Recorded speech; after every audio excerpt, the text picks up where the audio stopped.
Baltic सागर की गहराइयों में एक ऐसा राज छिपा है जिसने दुनिया भर के वैज्ञानिकों को उलझन में डाल दिया है। तो चलिए आज इस रहस्यमयी पहेली को परत दर परत सुलझाने की कोशिश करते हैं। सबसे पहले जरा इस चीज के आकार की बात करते हैं। इसका डायमीटर है लगभग 197 फीट, मतलब एक बड़े कमर्शियल हवाई जहाज जितना। तो साफ है ये कोई छोटा मोटा पत्थर तो बिल्कुल नहीं था। और ये चीज समुद्र में कोई 300 फीट नीचे पड़ी हुई है, इतनी गहराई में जहां सूरज की रोशनी तक नहीं पहुंच पाती। सोचिए इस खोज को अंजाम देना कितना मुश्किल रहा होगा। लेकिन असली हैरानी की बात तो अब आती है। इसके ठीक पीछे 985 फीट लंबे स्किड मार्क्स हैं, जैसे कोई चीज जबरदस्ती घिसटती हुई आई हो। इसे देखकर तो यही लगता है कि ये कोई कुदरती चीज हो ही नहीं सकती। तो आखिर ये सब शुरू कहाँ से हुआ? कहानी शुरू होती है 19 जून 2011 को। ओशन एक्स नाम की एक स्वीडिश टीम थी जो समुद्र में खजाना ढूंढने निकली थी, लेकिन उन्हें खजाने से भी बड़ी चीज मिलने वाली थी। जब उन्होंने अपने सोनार से देखा तो स्क्रीन पर जो दिखा वो किसी टूटे फूटे जहाज जैसा बिल्कुल नहीं था। नहीं, ये एकदम परफेक्ट सर्कल था, समुद्र के फ्लोर से 13 फीट ऊपर उठा हुआ। और इसके किनारे एकदम शार्प थे और पीछे वो लंबे निशान। उन्हें देखकर तो साफ लग रहा था जैसे कोई फ्लाइंग सॉसर क्रैश हो गया हो। वैसे समुद्र में ऐसी अजीबोगरीब चीजें दिखने का ये कोई पहला मामला नहीं है। हिस्ट्री उठाकर देखें तो क्रिस्टोफर कोलंबस ने 1492 में इसका जिक्र किया था। यहाँ तक कि 1880 के दशक में ईस्ट इंडिया कंपनी के जहाज़ों ने भी पानी के नीचे चलती हुई अजीब रोशनियों के बारे में बताया था। तो पॉइंट ये है कि हम अक्सर यूएफओ की बात तो करते हैं, मतलब हवा में उड़ने वाली अनजान चीजें, लेकिन यूएसओ यानी अनआइडेंटिफाइड सबमर्ज्ड ऑब्जेक्ट्स जो पानी के अंदर मिलती हैं, इनका भी एक लंबा बड़ा ही मिस्टीरियस इतिहास रहा है। और इसी वजह से ओशन एक्स टीम की ये खोज इतनी बड़ी बन गई थी। अब जब उन्हें ये चीज मिल तो गई, टीम के सामने एक नई चुनौती आ खड़ी हुई। अब उन्हें इन्वेस्टर्स को ये समझाना था कि देखिए, हमें खजाना नहीं बल्कि एक यूएफओ जैसी चीज मिली है और इसके लिए पैसा चाहिए। सोच सकते हैं कितना मुश्किल रहा होगा। पैसा जमा करने में और उस जगह पर वापस जाने में पूरा 1 साल लग गया। लेकिन एक गड़बड़ हो गई थी।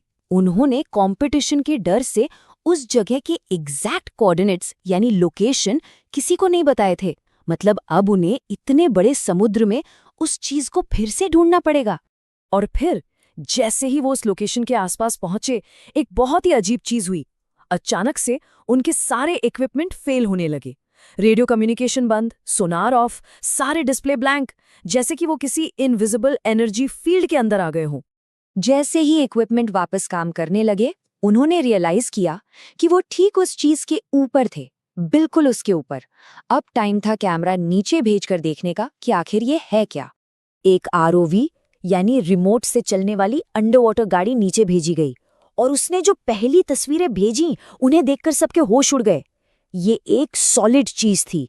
इसकी फिनिशिंग मतलब बनावट एकदम परफेक्ट थी और उस पर कुछ अजीब निशान बने हुए थे, जैसे पुराने जमाने की चित्रलिपि हो। अब ये पक्का हो गया था कि सोनार में कोई गलती नहीं थी, वहां नीचे कुछ तो था। यहाँ पर एक बहुत इंटरेस्टिंग ट्विस्ट आता है। जब डाइवर्स पास गए तो पूरी पिक्चर ही बदल गई। सोनार से जो चीज दूर से एक क्रैश्ड स्पेसशिप लग रही थी, पास से देखने पर वो एक पुरानी पानी में डूबी हुई बिल्डिंग जैसी दिखने लगी। उसमें सीधे सीधे गलियारे थे, सीढ़ियों जैसी चीजें थी। मतलब ये क्या था, एक स्पेसशिप या एक शहर? इस पहेली को सुलझाने के लिए डाइवर्स ने उस स्ट्रक्चर का एक छोटा सा टुकड़ा तोड़ लिया ताकि उसे ऊपर लाकर टेस्ट किया जा सके। सबको उम्मीद थी कि अब इस मिस्ट्री से पर्दा उठ जाएगा। इंटरनेट पर तो तब तक तूफान मचा हुआ था। कोई इसे एलियन का जहाज बता रहा था तो कोई अटलांटिस जैसा खोया हुआ शहर। महीनों तक ये सब चलता रहा। फिर उस सैंपल को स्टॉकहोम यूनिवर्सिटी भेजा गया और जो रिजल्ट्स आए उन्होंने इन सारी थ्योरीज पर जैसे पानी फेर दिया। लैब एनालिसिस में क्या मिला? कोई अजीब मेटल, कोई अनजाना मटेरियल? नहीं, बिल्कुल नहीं। वो टुकड़ा ग्रेनाइट, नाइस और सैंडस्टोन का था। मतलब साधारण पत्थर, ऐसे पत्थर जो उस इलाके में आम तौर पर मिलते हैं। तो इतना बड़ा रहस्य बस एक अजीब शेप की ग्लेशियर की चट्टान निकली। एक पल के लिए तो लगा कि बस कहानी खत्म। लेकिन कहानी यहाँ खत्म नहीं हुई।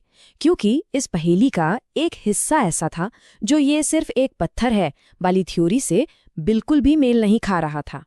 इसके बाद सिर्फ ओशनएक्स ही नहीं बल्कि वुड्स होल ओशनोग्राफिक इंस्टीट्यूशन और एरिजोना स्टेट यूनिवर्सिटी जैसी बड़ी बड़ी रिसर्च टीमें भी उस जगह पर गईं। मतलब ये मामला अब काफी सीरियस हो चुका था। और हर एक टीम ने सेम अजीब बात रिपोर्ट की। जैसे ही उनका जहाज उस ऑब्जेक्ट के ठीक ऊपर पहुंचता था, उनके सारे इलेक्ट्रॉनिक्स फेल हो जाते थे। यही तो सबसे बड़ा विरोधाभास है। वो चीज़ एक मामूली पत्थर है, लेकिन उस पत्थर से ऐसी एनर्जी निकल रही है जो मॉडर्न टेक्नोलॉजी को भी बंद कर देती है। एक आम पत्थर ऐसा बिल्कुल नहीं कर सकता। तो आखिर में हम इस सवाल पे आकर रुक जाते हैं। अगर ये सिर्फ एक पत्थर है, तो ये अजीब एनर्जी कहाँ से आ रही है? और अगर ये सिर्फ एक पत्थर नहीं है, तो इसके अंदर ऐसा क्या राज छिपा है? एक ऐसा सवाल जिसका जवाब आज भी बाल्टिक सागर की उन्हीं अंधेरी गहराइयों में कहीं दफन है।